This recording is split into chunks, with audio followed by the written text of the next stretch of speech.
Bab 4410. Menelan kemelekatan jiwa secara langsung.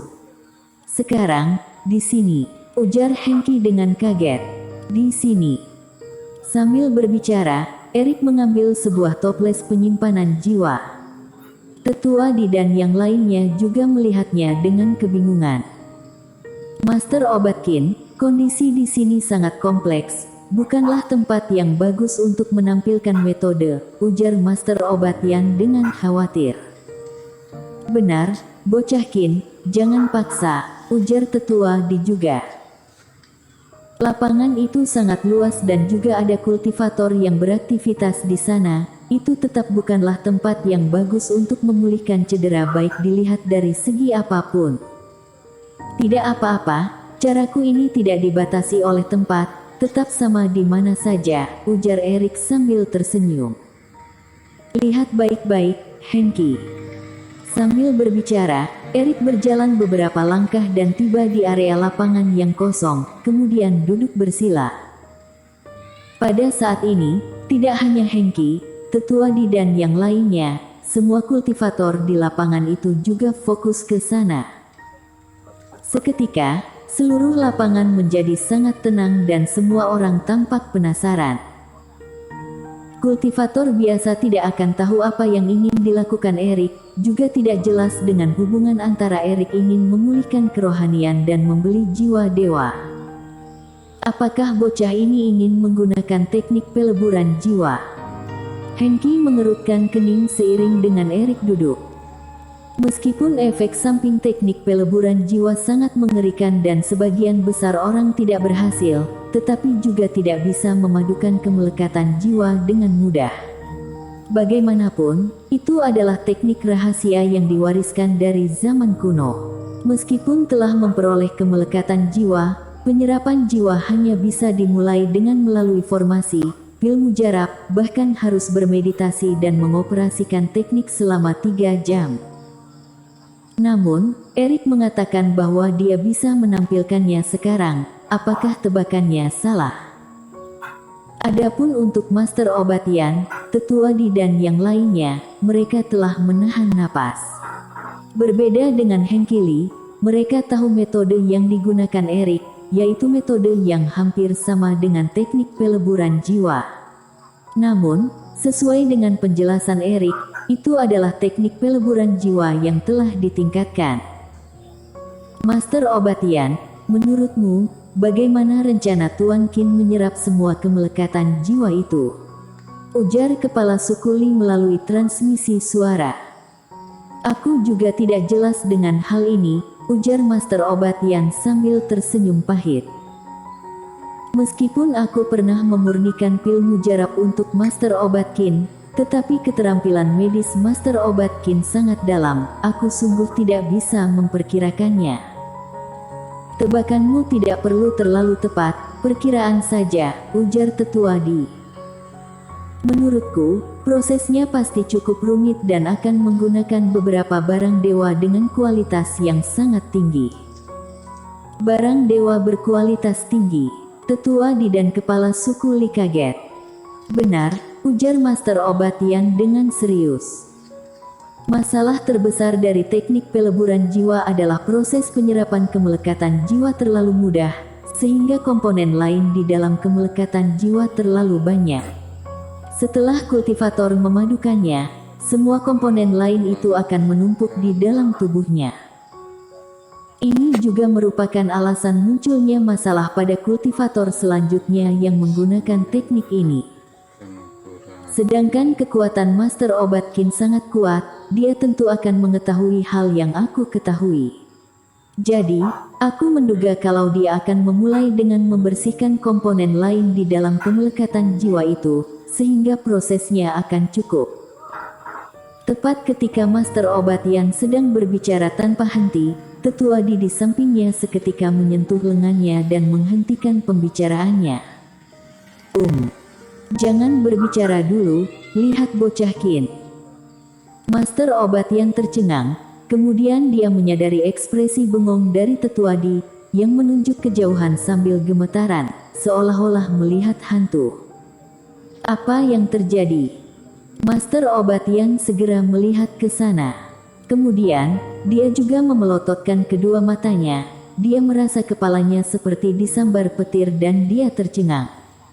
Karena saat dia sedang menganalisis masalah tersebut, Erik telah mulai menyerap kemelekatan jiwa. Dia bahkan menyerap dengan cara mengambil kemelekatan jiwa dari dalam toples penyimpanan jiwa, kemudian memasukkannya ke dalam mulut, dikunyah dan langsung ditelan di depan semua orang.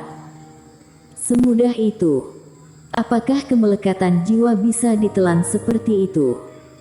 Teman seiman Qin, apakah kamu mengira bahwa menyerap jiwa seperti sedang memakan cemilan? Penglihatan master obat yang seketika menjadi gelap dan hampir pingsan. Dia masih berusaha memikirkan bagaimana cara Erik mengurangi komponen lain dari kemelekatan jiwa itu, untuk mencegah serangan balik dari teknik peleburan jiwa. Alhasil, dia tidak menyangka bahwa cara penyerapan Erik akan begitu mudah, yang sungguh lebih mudah daripada teknik peleburan jiwa pada awalnya. Apakah ini adalah cara sempurna yang dirancang dengan teliti yang kamu katakan itu? Metode perpaduan yang sepenuhnya berbeda dengan teknik peleburan jiwa. Tidak hanya master obat yang tidak mengerti dan pusing, bahkan tetua Di dan kepala suku Li yang tidak termasuk ahli dalam keterampilan medis, serta penonton lainnya juga dapat melihat betapa santainya cara penyerapan Erik itu. Mereka juga sangat kaget. Suasana di sana seketika menjadi hening, bahkan Hengki juga tercengang. Benar, dia memang sangat ingin mencari tahu apakah Erik menggunakan teknik peleburan jiwa untuk memulihkan kerohaniannya atau tidak. Namun, apakah dia tidak salah melihat? Erik sungguh sangat berani. Metode teknik peleburan jiwa mampu membuat kultivator hampir mati. Bukankah sedikit energi kehidupan yang tersisa juga akan terhalang jika dia menyerap jiwa dengan cara seperti itu? Jika penyerapan jiwa begitu mudah, mengapa tidak ada ilmu sihir yang hebat diwariskan dari zaman kuno hingga sekarang? Krek. Erik menelan puluhan kemelekatan jiwa secara berturut-turut, kemudian berhenti berkunyah. Teman seiman Li, ada apa denganmu? Saat melihat Hengki menjadi seperti patung, Erik berdiri dan bertanya. Tidak apa-apa. Tubuh Hengki bergemetaran, kemudian sadar kembali dan tersenyum. Teman seiman Qin, apakah tadi kamu sedang menyerap jiwa? Kata Hengki dengan sedikit tidak percaya.